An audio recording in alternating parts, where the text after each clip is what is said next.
It was not easy. There was no food, people gone dying and shooting, all that. Oh, you have to run for your life. Especially we that were connected with the president.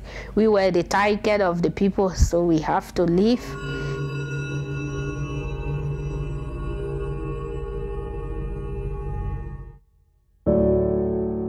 Joanna was only 20 years old when a civil war broke out in her home country, Liberia.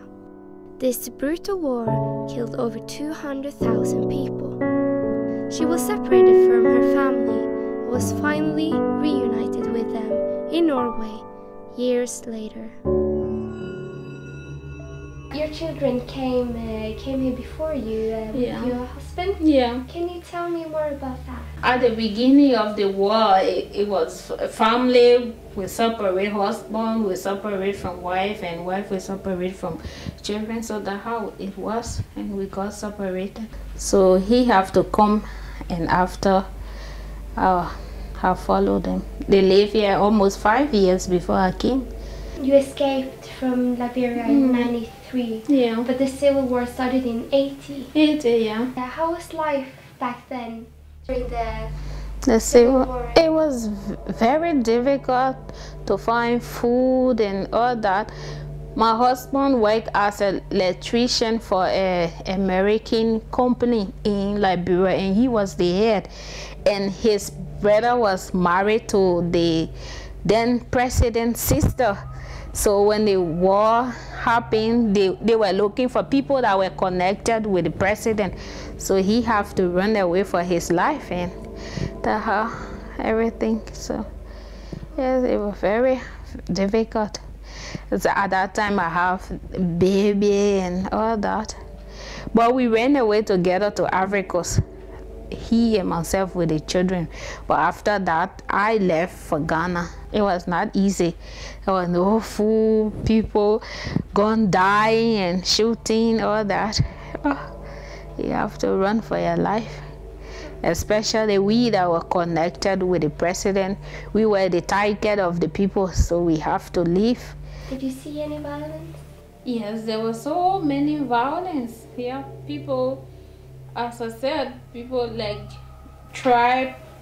It was a civil war where the other tribe think they were important more than the other one, and you would just find someone of the next tribe and kill them because they were of that tribe. Didn't that feel hopeless? Yes. Maybe you just sit and say maybe tomorrow I will be the next victim to die. So Did you see anyone get killed? yeah, it's fighting. It was very uncomfortable to see someone just kill someone because of no reason.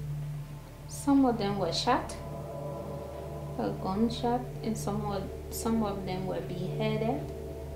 Yeah. Do you know anyone that was murdered? Yes, my dad, my father. Yes, murdered because of us. They wanted to find us and they couldn't find us, so they thought he was the one keeping us, so he was killed for that. Especially wanted my husband and they couldn't find him. So. How did you, when you received that message? It was very painful.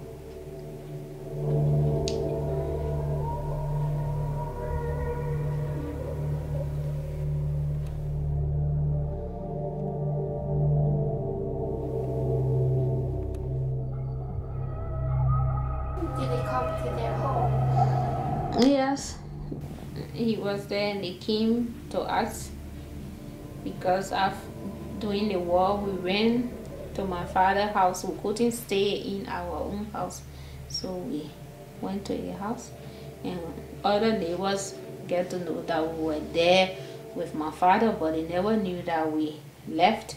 We escaped, so they went to ask, and he said they had left, but they couldn't believe it. They said maybe he was hiding us or what have you. He should produce us. They wanted to know where we were, but he said they had left.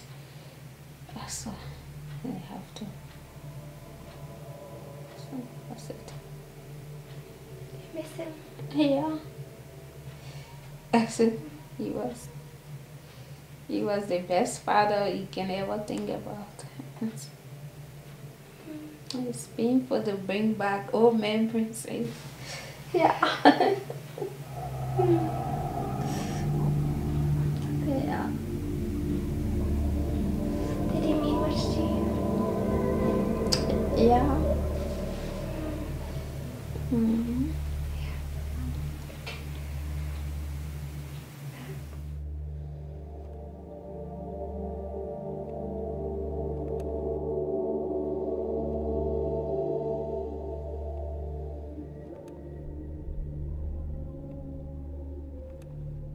Was there someone that told them that you were there?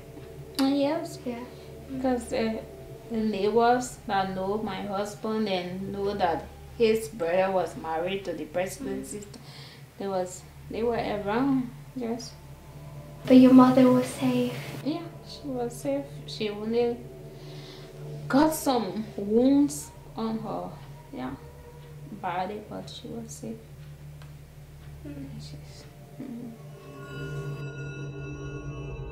We have to walk for days, months in the bushes because you cannot take car and go on the main road. And the rebels will see you and maybe someone will identify you and you will get killed. So you have to go through the bushes and make your way out.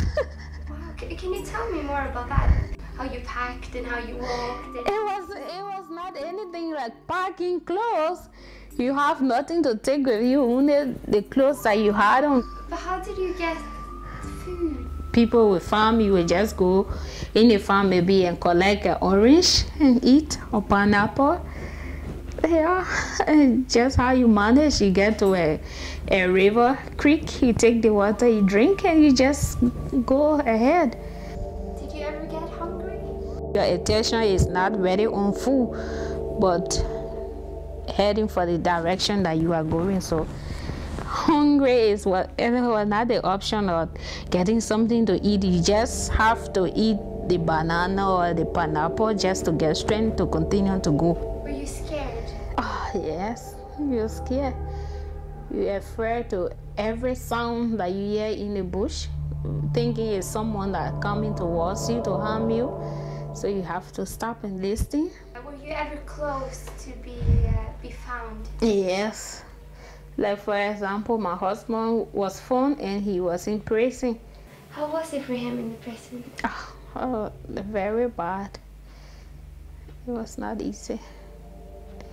If you are caught by the rebel and you live, you are fortunate to live, because it's not something that is easy. Especially if you are a target and you are caught and they get you in prison, it's difficult. Pains, beating and all that. You have been a wife and you see your husband in prison. No, it's nothing. It wasn't easy. What did you do while you were waiting for your husband to get out from the prison? There was nothing I could do but just to go and talk to people that knew the rebel, to go and talk with them to have him released. We ran away. We have to get out quick, because if he was caught for the second time, I don't think he was going to be alive. So he escaped from the prison? Yeah, so... How did he do that? You have to pay someone. Yeah? Yeah, money, and they manage to, get you to a safe place and just tell you to go. The rebels, they were not all bad people. There were some good ones who just wanted money. So when you came to Africa, what happened then? We moved to the refugee camp. Were controlled by UNHCR. And how was life there? It was not easy as a refugee in a new country where you don't have a place to live, but the UNHCR provided things for each family, a thing that you have to sleep in and give you food and what have you. Well, after several years, my husband, he's an electrician, so he found a job with the Ivorian government. We were able to get money to rent a house, and but after the job again, those people, they were jealous of him and they were trying to, yeah, so that's how he applied to UNHCR that his life was in danger, so they should look for a place. You are a Liberian and you came to Ivory Coast and you have more job than we the Ivorians and you are doing good. So they started to, yeah. So it was almost like the same situation. We ran away from back home and come and meet the same situation in Ivory Coast. So it was difficult to live there.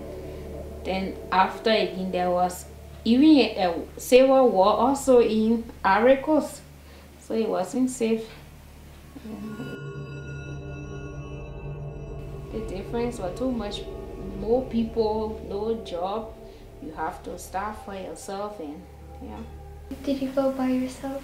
Yeah, I went by myself. We were not in contact with one another because we never knew where, yeah, the other person was. So did you know that if they were alive? No.